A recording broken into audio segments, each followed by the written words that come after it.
Hello everyone, welcome to exam originals. मेरा नाम है दृष्टि सिंह। हमने ऑलरेडी 10th यूनिट को कवर कर लिया था which is types of MP. तो जिन स्टूडेंट्स ने हमारा वो लेक्चर जाके नहीं देखा है तो वो आप जाके देख सकते हैं ताकि आपकी एमपीपीएससी की प्रिपरेशन में काफ़ी ज़्यादा इन्हांसमेंट मिल सके। ठीक है। और जो बहुत सारे स्टूडेंट्स हैं जो अदर पेपर्स दे रहे हैं, लाइक एमपीपीएससी का जो असिस्टेंट रजिस्ट्रार वाला पेपर होने वाला है, असिस्टेंट मैनेजर वाला होने वाला है, असिस्टेंट प्रोफेसर वाला होने वाला है, and all those exams which are related to MP, तो आप उसमें अपना एमपी पोर्शन हमेशा आता ही आता है। तो ये सारी प्रिपरेशन या ये सारी वीडियोस हम जो बना रहे हैं उससे आपके एमपीपीएससी की प्रिपरेशन काफ़ी ज़्यादा बूस्ट अप हो जाएगी। और MP portion which is must in paper, मतलब इन सारे एग्जाम्स में जो विच इज़ मस्ट, तो वो आपका क्लियर हो जाएगा। और बहुत सारे स्टूडेंट्स का हम देखते हैं कि एमपी ही रुक जाता है, उनके सब्जेक्ट पे उनकी तो काफ़ी ज़्यादा पकड़ रहती है, लेकिन एमपी वाला ही पोर्शन रुक जाता है। क्यों? क्योंकि एमपीपीएससी थोड़ा सा हमारे लिए टफ पड़ जाता है फॉर अदर स्टूडेंट्स जो इस फील्ड के रिलेटेड नहीं है। तो वो ये सारे लेक्चर्स अगर आप हमारे देखते हैं तो काफ़ी ज़्यादा आपको हेल्प हो जाएगी। ठीक है। हमने 10th यूनिट ऑलरेडी कवर कर ली थी which is types of MP. ठीक है। अब हम यूनिट 2 पढ़ रहे थे which is history of Madhya Pradesh. तो हम हिस्ट्री ऑफ मध्य प्रदेश के काफ़ी सारे लेक्चर्स कंटिन्यू कर चुके हैं ऑलरेडी। तो जिन स्टूडेंट्स ने हमारा वो लेक्चर नहीं देखा है आप जाके देख सकते हैं। हमने अब देखिए, अब हम इस पर्टिकुलर लेक्चर में देखते हैं कि क्या क्या हमें पढ़ना है, क्या क्या चीज़ें हमें देखनी है। तो सबसे पहले हम ये देखेंगे कि हमने एंशिएंट, मेडिवल और मॉडर्न लिटरेचर या साहित्यकार जिनके बारे में हम बात कर रहे थे, हमने पढ़ा है ऑलरेडी, वो हम ऑलरेडी कवर कर चुके हैं। ठीक है। साहित्यकार मतलब साहित्य में उन्होंने क्या चीज़ें लिखी हैं, उनकी कॉम्पोजिशन से हम क्वेश्चन देख रहे थे। कॉम्पोजिशन मतलब साहित्यकार आता था कि इसकी रचना कौन सी है। ठीक है। कॉम्पोजिशन उन्होंने क्या लिखा था। तो हम ओवर द टाइम जब हमने एमपीपीएससी के पेपर का एनालिसिस करा तो हमने ये नोटिस करा कि साहित्यकार से, बुक से रिलेटेड क्वेश्चन, कॉम्पोजिशन से रिलेटेड क्वेश्चन हमेशा ही एमपीपीएससी पूछता है। तो ये हमें थारो होना चाहिए। तो हम 3 चीज ऑलरेडी पढ़ चुके हैं, एंशिएंट, मेडिवल और मॉडर्न। ठीक है। फोक लिटरेचर या फोक साहित्यकार जो थे वो हमारे छूट गए थे, तो हम इस पर्टिकुलर लेक्चर में छोटा सा पार्ट है उसे कंप्लीट कर लेंगे फटाफट। ठीक है। अब हम देखते हैं मध्य प्रदेश के लोक साहित्य एवं साहित्यकार, इनके बारे में हम डिटेल्स जानेंगे। सबसे पहले संत सिंगाजी महाराज के बारे में आप लोगों ने काफी सारा सुना होगा कि संत सिंगाजी महाराज के बारे में। इनका जन्म हुआ था 1519 में, इनका जन्म हुआ था। ये थोड़ा सा गलत हो गया था तो इसमें मैंने अपना ईयर वापस से डाल दिया कि इनका जो जन्म हुआ था, इनकी बर्थ हुई थी वो 1519 बड़वानी स्टेट के ग्राम खजूरी में। कौन सा गाँव था? खजूरी गाँव था, वहां पे इनका बर्थ हुआ था। विशेषता इनकी क्या है, इनकी रचनाओं की विशेषता क्या है? इनकी रचनाओं में कबीर के दर्शन की नई अभिव्यक्ति झलकती है। He was very influenced by Kabir. Kabir के तो ये वो थे, समकालीन थे, और ये निर्गुण जो भक्ति ये लोग कबीर प्रैक्टिस करते थे उससे काफी ज्यादा इन्फ्लुएंस थे संत सिंगाजी महाराज, जिनके बारे में हम ऑलरेडी पढ़ रहे हैं अभी। ठीक है। देखो ये लिखा है, कबीर के ये समकालीन थे, कबीर के ये समकालीन थे, ये लिखा है इसमें। बोली देखो, अभी किस एरिया से बिलोंग करते थे? बोली इनकी निमाड़ी आती है, निमाड़ जो क्षेत्र पड़ता है वहां से ये आते हैं। तो निमाड़ी इनकी हर जो चीज ये लिखते थे, साहित्य जो लिखते थे वो निमाड़ी भाषा में लिखा जाता था। ठीक है। रचनाएं कौन कौन सी लिखो, यहाँ से क्वेश्चन आता है कि रचनाएं इनकी कौन कौन सी सबसे ज्यादा इंपॉर्टेंट है। सबसे पहले रचना सबसे ज्यादा इंपॉर्टेंट है तो ये आपको पता होनी चाहिए। सबसे क्या है, सबसे पहला रचना क्या है? 7 बार, 12 मासी, 15 तिथि, दोष बोध और शरद, ये इनकी रचनाएं, किसकी? संत सिंगाजी महाराज की ये सारी रचनाएं हैं। ठीक है। निर्गुण भक्ति से इन्फ्लुएंस थे, ये मैं आपको बता चुकी। एक और चीज इसमें जो नोटिस करने वाली कि जो इनके गुरु का नाम था वो था मानरंग गिर। ठीक है। इनके गुरु का नाम क्या था? मानरंग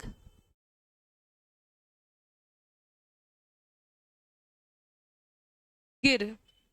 ठीक है। ये एक्स्ट्रा चीज है। तो इनके गुरु का नाम क्या था? हमारा मानरंग गिर। ठीक है। फिर कॉम्पोजिशन, संत सिंगाजी तो थे। ठीक है। ये ही यूज्ड टू सिंग सखियां, जो सखियां आप सुनते हैं वो संत सिंगाजी इसको लिखते थे, इसको बोलते थे। जैसे कबीर करते थे वैसे ही संत सिंगाजी भी करते थे। ठीक है। अब और नेक्स्ट चीज पढ़ते हैं, प्रमाणिक ग्रंथ। सबसे इनके प्रोमिनेंट ग्रंथ कौन से, प्रमाणिक ग्रंथ कौन कौन से हैं? तो सबसे पहला था परचरी संकलन, इनके शिष्य खेमदास द्वारा। एक परचरी करके या परछरी करके एक संकलन, एक कॉम्पाइलेशन लिखा गया था। इनका जो स्टूडेंट था, इनका जो शिष्य था खेमदास, उसने लिखा था। ठीक है। परछरी करके सबसे ऑथेंटिक बुक बोली जाती है, और इनका ये स्टूडेंट था, इनका शिष्य था खेमदास करके, उसने ये सब चीजें लिखी थी। ठीक है। विशेष, संत सिंगाजी मेला, एक मेला लगता है संत सिंगाजी मेला, पिपलिया खंडवा, इन्हें निमाड़, हाँ ठीक है, इन कहाँ पे लगता है? ये आप मेले वाले जो क्वेश्चंस हम पढ़ेंगे कि मेला कहाँ कहाँ लगता है, तो संत सिंगाजी मेला लगता है। कौन से एरिया में लगता है? निमाड़ क्षेत्र में लगता है, स्पेसिफिकली पिपलिया और खंडवा जिले में, ठीक है, to be very specific Khandwa जिले में ये सब सारा मेला लगता है, ठीक है। कौन सा मेला? संत सिंगाजी मेला। मेले से भी क्वेश्चंस आते हैं, आप सबने नोटिस किया होगा, है ना। तो संत सिंगाजी मेला कहाँ लगता है? पिपलिया खंडवा में लगता है।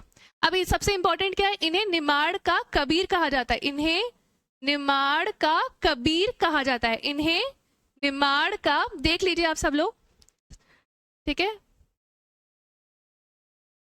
इन्हें निमाड़ का कबीर भी कहा जाता है, ठीक है।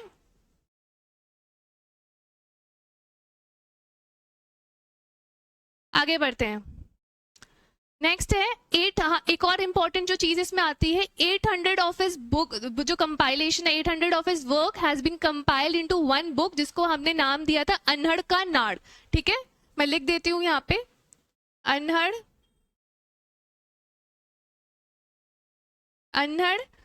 का नाद, ठीक है। कितनी बुक है? कितनी बुक का कंपाइलेशन है ये? अनहड़ का नाद। अनहड़ का नाद is a compilation of 800 of his works, ठीक है। 800 ऑफ हिज वर्क्स का ये कंपाइलेशन है।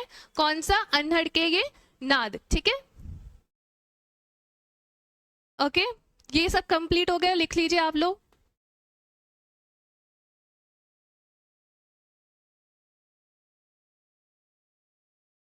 नेक्स्ट पढ़ते हैं।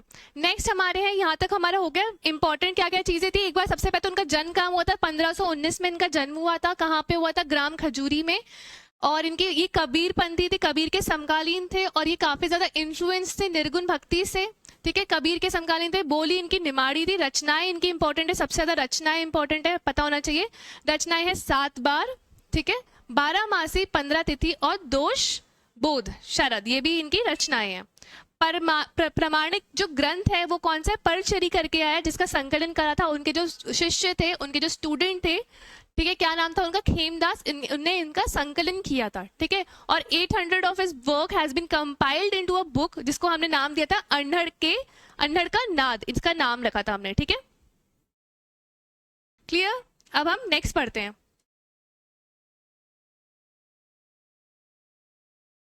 अब हम घाक के बारे में पढ़ेंगे, ठीक है। अब हम घाघ के बारे में पढ़ेंगे। सबसे पहले देख रहे हैं घाघ। इनका जन्म हुआ था 1753 कन्नौज में। कहां पे हुआ था इनका जन्म? 1753 कन्नौज। कन्नौज कहां पे? यूपी में इनका जन्म हुआ था। अकबर के समकालीन थे, ठीक है। क्या बोल रहे हैं ये? अकबर के ये समकालीन थे, ठीक है। किसके समकालीन? तो पता होना चाहिए। उपाधि जो इनको दी थी वो थी चौधरी। चौधरी उपाधि इनको मिली गई थी। किसको? घाघ को मिली थी, चौधरी उपाधि मिली गई थी, ठीक है। और किसने दी थी? ये भी एम्परर अकबर ने ही इनको उपाधि दी थी। किसकी? चौधरी की। रचनाएं इनकी क्या क्या है? सबसे इंपॉर्टेंट, घाघ राम नरेश त्रिपाठी द्वारा प्रकाशित। किसने? घाघ करके इनकी रचनाएं थी, जिसको प्रकाशित किसने किया था? राम नरेश त्रिपाठी जी द्वारा इनको प्रकाशित किया था, पब्लिश किया गया था। इन्हें कृषि पंडित भी कहा जाता है। क्यों? ये इंपॉर्टेंट है। कृषि पंडित भी कहा जाता है। कृषि पंडित क्यों कहा जाता है? क्योंकि सबसे इनके हिसाब से सबसे जो प्रोमिनेंट वर्क जो हम करते हैं वो कृषि का रहता है। एग्रीकल्चर सबसे फाइनेस्ट एक्टिविटी है जो ह्यूमन कर सकते हैं, ठीक है। तो इनके हिसाब से एग्रीकल्चर सबसे बेस्ट प्रैक्टिस होती है, कृषि सबसे बेस्ट चीज होती है। इसलिए इनको बोला, क्योंकि ये एग्रीकल्चर के प्रति इनका बहुत ज्यादा प्रेम था, तो इसलिए बोला जाता है कृषि पंडित इन्हें कहा जाता है। कृषि पंडित इन्हें कहा जाता है, ठीक है। कहावतों के माध्यम से भूमि की उर्वरा शक्ति, फसल बोने, बीज के मध्य दूरी का तार्किक ज्ञान कराया, ठीक है। कहावतों के माध्यम से, कहावत बोलते थे, कहावतों के माध्यम से। कहावत क्या होती है? छोटी छोटी जो बोली मुहावरे टाइप रहते हैं उसे हम कहावत कहते हैं। तो कहावतों के माध्यम से ये भूमि की उर्वरा शक्ति, मतलब फर्ट कितनी अच्छी मिट्टी है, कितनी इसमें उपजाऊ मिट्टी है, ये बताते थे, ठीक है। फिर फसल बोना कैसे चाहिए, बीज के मध्य दूरी, तार्किक ज्ञान, ये सब चीजें जो है वो ज्ञान करवाते थे। कौन? घाघ, ठीक है।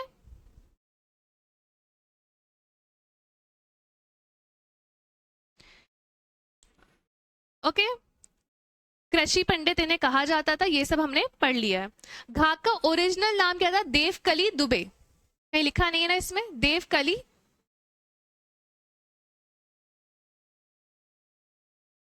दुबे इनका ओरिजिनल नाम। कभी कभी उनके ओरिजिनल नाम भी पूछे जाते हैं कि इनका ओरिजिनल क्या नाम था, तो उनका ओरिजिनल नाम था देवकली दुबे, ठीक है। इनका ओरिजिनल नाम था। क्लियर है यहां तक सबको? I hope. घाघ के बारे में हमने पढ़ लिया। ये हमारे कौन से लिटरेचर है, कौन से साहित्यकार है, फोक लिटरेचर है, ठीक है। अब हम जगनिक जी के बारे में पढ़ेंगे, फिर हम इसूरी के बारे में पढ़ेंगे, ठीक है। जगनिक जी के बारे में देखते हैं फटाफट क्या क्या चीजें हैं जगनिक के बारे में। आचार्य रामचंद्र शुक्ल ने इनके समय संवत 1230 माना है, ठीक है। 1230 का समय इनका माना गया है, 1230 का समय इनका माना गया है, किसके हिसाब से? आचार्य रामचंद्र शुक्ल के हिसाब से इनका समय, जो सामंत एरिया, जो एरा बताते हैं, जिस एरा में ये लिखते थे, वो कौन सा बताया गया है? 1230 माना गया है, ठीक है। फिर नेक्स्ट है, बुंदेली के महाकवि कहा जाता है। कौन सी लैंग्वेज में लिखते थे? बुंदेली में लिखते थे, ठीक है। तो इसलिए बुंदेली का इन्हें महाकवि कहा जाता है, ठीक है। बुंदेली का इन्हें महाकवि कहा जाता है। किसको हम पढ़ रहे हैं? जगनिक को। हाँ, अब नेक्स्ट पढ़ रहे हैं अलाकंड। परमाल रासो का बुंदेली भाषा की बनाफरी उपबोली में लिखा गया है, ठीक है। कौन सी भाषा में लिखा? अलाकंठ करके एक काव्य है, एक रचना है, एक साहित्य है, उसे किस भाषा में लिखा गया है? सबसे पहले तो बुंदेली भाषा में लिखा गया है, और उपबोली का भी नाम दिया है, जिसका नाम है बनाफरी। ये उपबोली है, बुंदेली एक बोली है, और उसके अंदर की भी जो सब डायलेक्ट है, सब बोली है, उसका नाम क्या है? बनाफरी। अलाकंठ उसमें लिखी गई है, ठीक है। I hope it is clear. Next पढ़ते हैं, राजा परमाल चंदेल के दरबारी कवि एवं चांद बरदाई के समकालीन थे, ठीक है। राजा परमाल और चांद बरदाई सबको पता है ना, जिसने पृथ्वीराज रासो लिखी थी, उनके ये समकालीन थे, ठीक है। किसके बारे में पढ़ रहे हैं हम? जगनिक जी के बारे में पढ़ रहे हैं।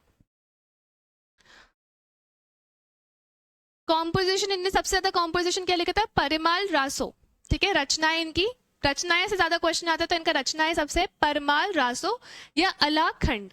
परमाल रासो या अलाखंड, परमाल रासो या अलाखंड, ठीक है।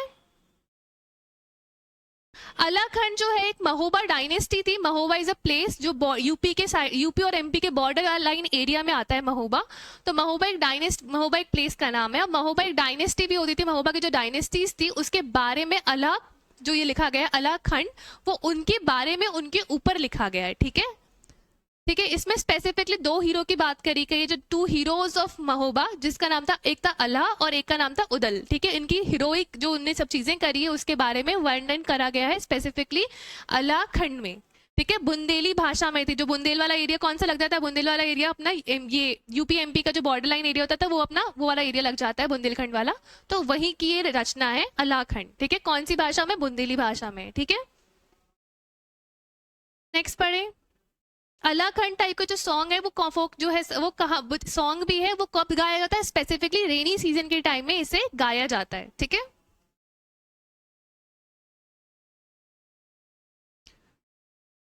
अलाखंड में अला उदल की लड़ाइयों का वीरता पूर्व, देखो क्या क्या लिखा है, अलाखंड में अला उदल, अला एक थे और उदल की लड़ाइयों का वीरता पूर्वक वर्णन किया गया है, ठीक है। इनका वीरता पूर्वक जो टू हीरोज थे स्पेसिफिकली वहां के, तो उनके बारे में लिखा गया और उनका कितने वीर थे वो दर्शाया गया, वो बताया गया कि कितने अच्छे, कितने ज्यादा ब्रेव हीरोइक पर्सनैलिटीज थे स्पेसिफिकली यहाँ के, ठीक है, बुंदेलखंड रीजन के, ठीक है। ये हमारे खत्म हो गए। जगनिक के बारे में पढ़ लिया। जगनिक के बारे में कुछ और तो नहीं छूट गया है? ये कोर्ट पोएट थे कलिंजर के किंग परिमल देव के, ठीक है। कोर्ट पोएट थे लिखा है अभी, ये परिमल देव के ये कोर्ट पोएट थे। कहाँ गया? ठीक है, परिमल देव के ये कोर्ट पोएट थे, ठीक है। और किसके समकालीन थे? ये समकालीन थे, चांद बरदाई के समकालीन थे, ठीक है। ये इंपॉर्टेंट है। और ये सबसे इंपॉर्टेंट तो इनकी रचनाएं हैं कि क्या क्या इन्हें रचनाएं लिखी। कॉम्पोजिशन परिमाल रासो और अल्लाखंड। अल्लाखंड के बारे में भी हमें डिटेल कभी कभी एमपीपीएससी पूछ लेता है डिटेल में कि स्पेसिफिकली इसमें क्या लिखा गया है, ठीक है। किसने लिखा, ये तो पूछता ही पूछता क्या लिखा गया, किसका डिस्क्रिप्शन दिया है। तो आपको पता होना चाहिए कि अल्लाह और उदल की कहानी लिखी हुई है, उनकी वीर गाथा लिखी हुई है कि कितने वो हीरोइक पर्सनैलिटीज थे। ओके, अब हम इसूरी के बारे में जानेंगे। यहां तक आप सब देख लें। अब हमें इसूरी पढ़ना है, ठीक है। देखो,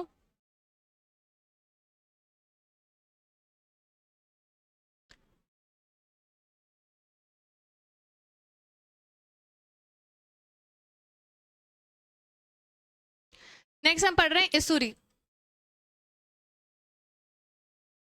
थोड़े से ही हैं फोक लिटरेचर, वो छूट गए थे हमारे, ठीक है, तो इसको हम फटाफट कवर कर रहे हैं। अब इसूरी के बारे में जानते हैं। इसूरी के बारे में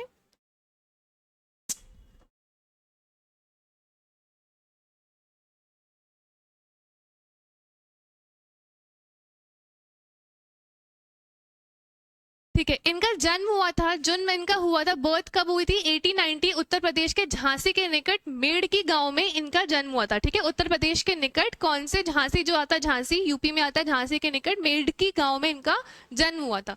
बुंदेलखंड के जयदेव कहे जाते हैं, क्या बोलते हैं? इंपॉर्टेंट है ये बहुत ज्यादा, ठीक है। इसूरी को क्या बोला जाता है? बुंदेलखंड के जयदेव, बुंदेलखंड के जयदेव कहा जाता है। किसको? इसूरी को। जयदेव और बुंदेलखंड, ठीक है, इंग्लिश वाले लिख ले, साहब लिख दूं क्या साथ में? जयदेव ऑफ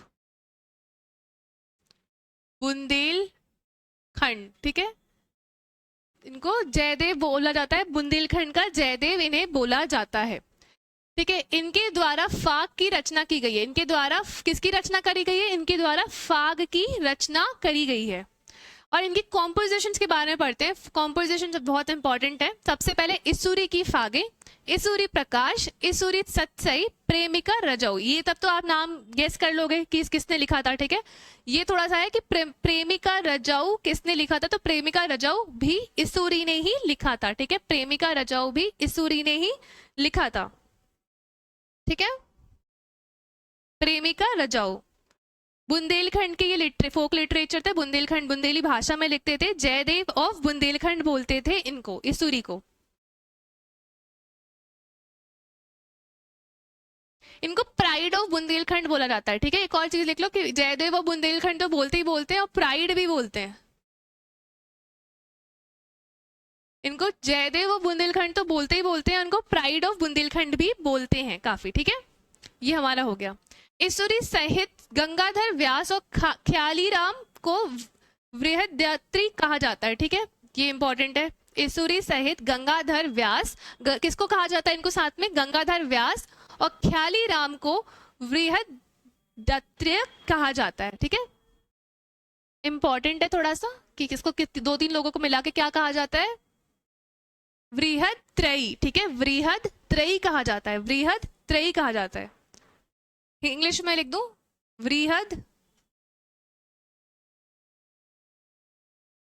त्रयी, इन्हें वृहद त्रयी कहा जाता है। देख लो आप लोग, वृहद त्रयी कहा जाता है, ओके।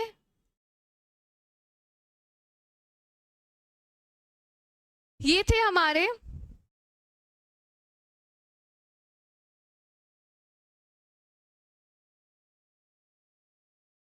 हमारे फोक लिटरेचर, ठीक है, जो अपने फोक साहित्यकार थे, साहित्य और साहित्यकार, ये हमने इस पर्टिकुलर लेक्चर में कवर कर लिया है। अब हमें ये हमारा थोड़ा सा पोर्शन था विच वाज लेफ्ट, क्योंकि हमने modern literature, ancient, medieval cover कर लिया था, लेकिन ये थोड़ा सा पोर्शन छूट गया था, तो इसको हम कवर कर लिया। अब हमें एक और चीजें पढ़नी है, हम फटाफट पढ़ रहे हैं। मध्य प्रदेश के फेस्टिवल्स के बारे में फटाफट पढ़ते हैं उसको। छोटी सा टॉपिक है, तो हम इसको पर्टिकुलर लेक्चर में ही कवर कर लेंगे।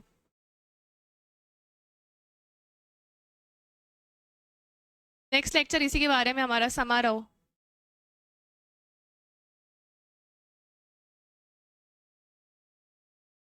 ठीक है, मध्य प्रदेश के पर्व, ये हमारा अब हम उसको पढ़ना है। मध्य प्रदेश के पर्टिकुलर जो पर्व होते हैं, फेस्टिवल्स होते हैं, उनके बारे में हम पढ़ेंगे।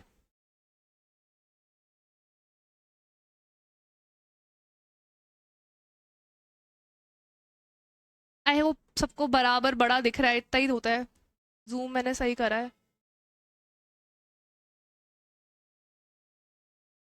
ठीक है। अब हम मध्य प्रदेश के फेस्टिवल्स या मध्य प्रदेश के पर्व के बारे में पढ़ते हैं, ठीक है। सबसे पहला पर्व जो है भाई दूज, प्रतिवर्ष 2 बार मनाया जाता है, चैत्र और कार्तिक माह में इसको मनाया जाता है। भाई बहनें भाई को तिलक करती हैं, संपूर्ण मध्य प्रदेश में मनाया जाता है। भाई दूज आप सब सेलिब्रेट करते ही होंगे। भाई दूज में क्या करते हैं? हम अपने ब्रदर को, भाई को टीका लगाते हैं और उसकी पूजा करते हैं, उसको बोलते हैं भाई दूज। स्पेसिफिकली टीका लगाते हैं, तिलक लगाते हैं। ये वर्ष में कितनी बार मनाया जाता है? ये वर्ष में 2 बार मनाया जाता है। कौन कौन से माह में? चैत्र और कार्तिक माह में इसे सेलिब्रेट किया जाता है, ठीक है।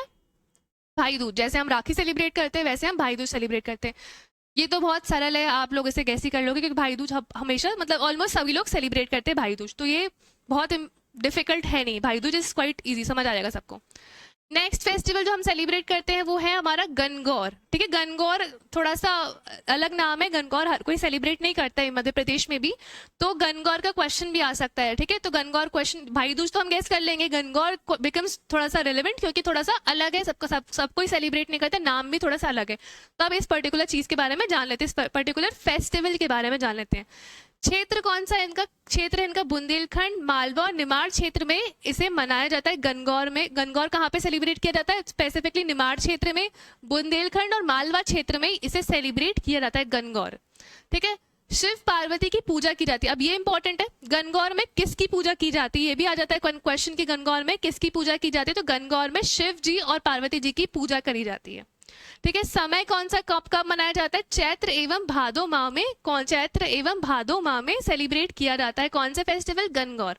गणगौर आप लोगों ने देखा होगा, बहुत लोग सेलिब्रेट करते हैं, मतलब मैंने भी बहुत सारे लोगों की स्टोरीज देखी गणगौर का सेलिब्रेशन में, किसमें क्या करते हैं हम, शिव जी और पार्वती जी की पूजा करते हैं। ठीक है, गणगौर में। नेक्स्ट हमारी, आगे बढ़ते हैं, फेस्टिवल्स छोटे छोटे होते हैं एमपीपीएससी में जो पूछे जा सकते हैं, तो इसलिए कोई भी टॉपिक हमें छोड़ना नहीं है। ठीक है, बहुत बार ऐसा होता है कि हम छोटा सा क्वेश्चन समझते हैं और छोटा सा क्वेश्चन हम ऑप्शन में, थोड़ा सा लगता है गणगौर, मतलब जैसे गणगौर आपको नाम सुना सुना लगता है सबको, लेकिन हम गलत मार्क करके आ जाते हैं कि कहाँ का है, या भूल जाते हैं। तो ये सब छोटी छोटी गलतियां नहीं करनी, इसलिए हम हर टॉपिक को, हर सब्जेक्ट को मतलब थोड़ा डेप्थ में समझ रहे हैं प्रीलिम्स पर्सपेक्टिव से, कि आपके क्वेश्चंस गलत नहीं होने चाहिए। नेक्स्ट है हमारी गोवर्धन पूजा। ठीक है, हमारी है नेक्स्ट कौन सी, हमारी गोवर्धन पूजा। गोवर्धन पूजा नाम से आपको पता ही होगा, गोवर्धन पूजा में क्या करते हैं हम गाय की पूजा करते हैं। समय इसका दीपावली के दूसरे दिन होता है। इसमें हर गोवर्धन पूजा में क्या करते हैं हम, गाय की पूजा करते हैं। आपने नोटिस किया होगा ना, जब दिवाली हम सेलिब्रेट करते हैं तो गाय को बहुत लोग पूजा करते हैं, वो लोग उनको डेकोरेटेड भी होती है गाय, उस पर कुछ कुछ डेकोरेटिव आइटम्स, बेल लगा देते हैं, उन पे कुछ कलर लगा देते हैं, उनकी पूजा की जाती है। तो ये कौन से करते हैं, गोवर्धन पूजा में करी जाती है। क्षेत्र इसका संपूर्ण मध्य प्रदेश, हर जगह मनाया जाता है ये फेस्टिवल। कौन सा फेस्टिवल की बात हो रही है, गोवर्धन पूजा। गोवर्धन पूजा में हम गौ माता की पूजा करते हैं। ठीक है, संपूर्ण मध्य प्रदेश में सेलिब्रेट किया जाता है, दिवाली के दूसरे दिन ही सेलिब्रेट किया जाता है। भगवान कृष्ण के सम्मान में आयोजन किया जाता है, क्योंकि क्यों किया जाता है भगवान कृष्ण के सम्मान में, क्योंकि भगवान कृष्ण काफी ज्यादा पसंद करते थे गायों को, गांव माताओं की बहुत ज्यादा पूजा करते थे, तो इसलिए इनको बहुत ज्यादा मानते थे, तो इसलिए स्पेसिफिकली ये फेस्टिवल गोवर्धन पूजा सेलिब्रेट किया जाता है, कृष्ण जी से रिलेटेड है ये, और पूरे मध्य प्रदेश में सेलिब्रेट किया जाता है। कब सेलिब्रेट किया जाता है, दिवाली के दूसरे दिन इसे सेलिब्रेट किया जाता है। ठीक है, ये इंपॉर्टेंट है। नेक्स्ट है हमारा आखा तीज। अविवाहित युवती द्वारा मनाया जाता है, सार्वजनिक बाल विवाह संपन्न करवाया जाता है। ठीक है, आखा तीज मतलब क्या होता है, जो तीज का जो व्रत है आपने सुना ही होगा। ठीक है, तीज का व्रत जो होती है वो फीमेल्स रखती है, अपने हस्बैंड्स के लिए तीजा रखा जाता है। ठीक है, तो इसमें स्पेसिफिकली क्या याद रखने की चीज है कि अविवाहित युवतियां भी इसे तीजा रखती हैं, और ये बाल विवाह तो अब नहीं होते लेकिन पहले होते थे, तो उसकी बात करी गई है। ठीक है, तो यह होने भी नहीं चाहिए। फाइन। नेक्स्ट है हमारी हरेली। हरेली फेस्टिवल नाम सुना होगा आपने, इसका क्षेत्र आता है मालवा के कृषकों द्वारा। हरेली नाम से समझ आ रहा है, मालवा के कृषकों द्वारा, जो किसान वर्ग के लोग होते हैं उनके द्वारा ये सेलिब्रेट किया जाता है। कौन सा फेस्टिवल, हरेली। ठीक है, हम जब ट्राइब्स पढ़ रहे थे तो ट्राइब्स में एक फेस्टिवल आया था हरेली करके, किसी को याद है कि नहीं। ठीक है, समय इनका श्रावण अमावस्या पे सेलिब्रेट किया जाता है। नाम इनका, इसका अन्य नाम क्या है, हर्य गोधा। ठीक है, हर्या गोधा इसका अन्य नाम है। ठीक है, किसका, हरेली का। ये हमारे फेस्टिवल थे। ये देखो फोटो फटाफट देख लो। गोवर्धन पूजा में हम ऐसे करते हैं ना, आपने देखा होगा कि वो गोबर को लेते हैं, उससे कुछ कुछ बनाते हैं, उसको यूज करते हैं और ऐसे डेकोरेटिव आइटम बनाते हैं पूजा करने के लिए, उसे गोवर्धन पूजा बोलते हैं। ठीक है, हरेली का भी पोस्टर बना हुआ है। ये हमारा हो गया हरेली, आखा तीज और गोवर्धन पूजा। ठीक है, सिंपल फेस्टिवल्स हैं जो आप लोगों ने नाम सुने होंगे। थोड़े बहुत इसमें न्यू नाम है जो आप लोग नहीं सुनते, अदरवाइज तो सब सुने सुने रहते हैं, लेकिन क्वेश्चन हमारे गलत नहीं होने चाहिए, इसलिए हम सब कवर कर रहे हैं। हरेली हमारा हो गया। ठीक है, अब हम पढ़ रहे हैं हरेली के बाद नीरजता और नौरौता। ठीक है, नवरात्रि के समय इसका आयोजन किया जाता है।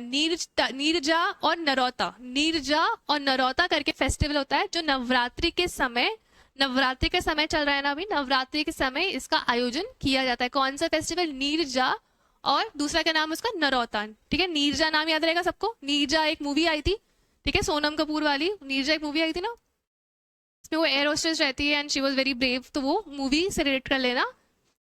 मूवी से रिलेटेड क्या करोगे, फेस्टिवल है, नाम याद करने के लिए बता रही हूँ, नीरजा और नरौता। ठीक है, नेक्स्ट है हमारी गंगा दशमी। ठीक है, गंगा दशमी आयोजन कब होता है? गंगा दशमी का ज्येष्ठ मास में होता है। आदिवासियों का मौज मस्ती का त्योहार माना जाता है। क्या माना जाता है? गंगा दशमी आदिवासियों का मौज मस्ती का त्योहार माना जाता है। कौन सा? गंगा दशमी। ठीक है, नेक्स्ट हमारी ढोल ग्यारस। ढोल ग्यारस बोलते हैं इसको, ढोल ग्यारस। ठीक है, अब इसके बारे में पढ़ते हैं। भादो माह में शुक्ल पक्ष के एकादशी के दिन मनाया जाता है। भगवान विष्णु करवट बदलते, ऐसे बोलते हैं कि उस दिन, ढोल ग्यारस के दिन, भगवान विष्णु जो है वो करवट बदलते हैं अपनी। इसके अन्य नाम क्या है? परिवर्तन एकादशी, जल झूलनी एकादशी, पद्मा एकादशी। एकादशी सुना होगा ना आपने, एकादशी का बहुत सारे लोग फास्ट रखते हैं। ठीक है, तो एकादशी को बहुत ज्यादा पायस माना जाता है, बहुत ज्यादा प्योर माना जाता है कि एकादशी के व्रत रखना। तो ढोल ग्यारस में ऐसी मान्यता है कि जो विष्णु है, भगवान विष्णु, वो अपना अपना जो करवट है वो बदलते हैं। और इस पर्टिकुलर जो ढोल ग्यारस है उसका जो अन्य नाम क्या है? परिवर्तन एकादशी, जल झूलनी एकादशी, और क्या है? पद्मा एकादशी। ठीक है, ये हमारे अन्य नाम है किसके? ढोल ग्यारस के।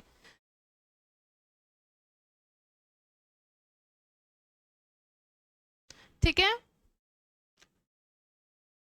आगे बढ़ते हैं हम।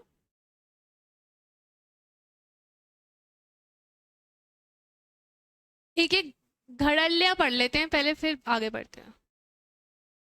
ठीक है, घड़ल्ले के बारे में देखते हैं। घड़ल्ले का क्षेत्र, घड़ल्ले कहाँ मनाया जाता है? मालवा क्षेत्र में मनाया जाता है नवरात्रि के समय। मतलब नवरात्रि के समय घड़ल्ले जो फेस्टिवल है होता है वो मनाया जाता है। घड़ल्ला फेस्टिवल मनाया जाता है मालवा क्षेत्र में, और ये नवरात्रि के समय ही मनाया जाता है। जो नवरात्रि का पर्टिकुलर टाइम चल रहा है उस समय ही मनाया जाता है। ठीक है, आगे बढ़ते हैं।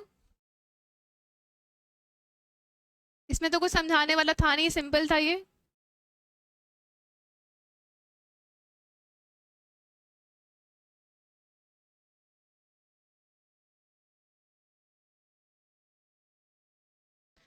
नेक्स्ट हमारा है Suwata. Suwata is also type of festival, जहां बुंदेलखंड रीजन में, सुवाटा भी एक फेस्टिवल है जो बुंदेलखंड रीजन में मनाया जाता है। ठीक है, नेक्स्ट है हरेटी। हरेली पढ़ा था हमने, हरेटी है ये। ठीक है, क्षेत्र इसका बुंदेलखंड एवं मालवा, श्रावण माह में मनाया जाता है। ठीक है, नेक्स्ट है हमारा नवान। क्षेत्र इसका बुंदेलखंड, आयोजन फसल पकने पर दीपावली के समय नवान का फेस्टिवल मनाया जाता है। ठीक है, ये हमारे थे प्रमुख मध्य प्रदेश के प्रमुख त्योहार जो हमने इस पर्टिकुलर लेक्चर में कंप्लीट कर ली।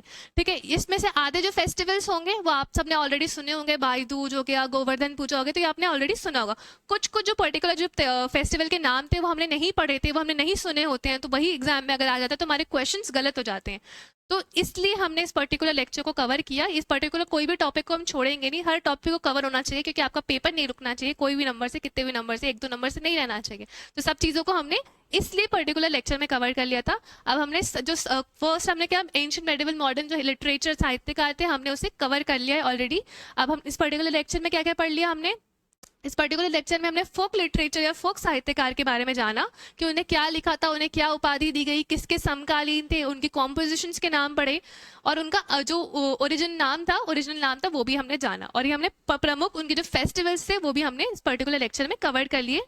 जो कुछ भी चीज छूटनी नहीं चाहिए। इस पर्टिकुलर हमारा यही पर्टिकुलर मोटिव क्या है, हमारा इस मोटिव ये है कि कोई भी चीज हमारे एमपीपीएससी पर्सपेक्टिव से छूटनी नहीं चाहिए, कि जो आ जाए एग्जाम में और आपने सुना हुआ ना हो, आपने पढ़ा हुआ ना हो।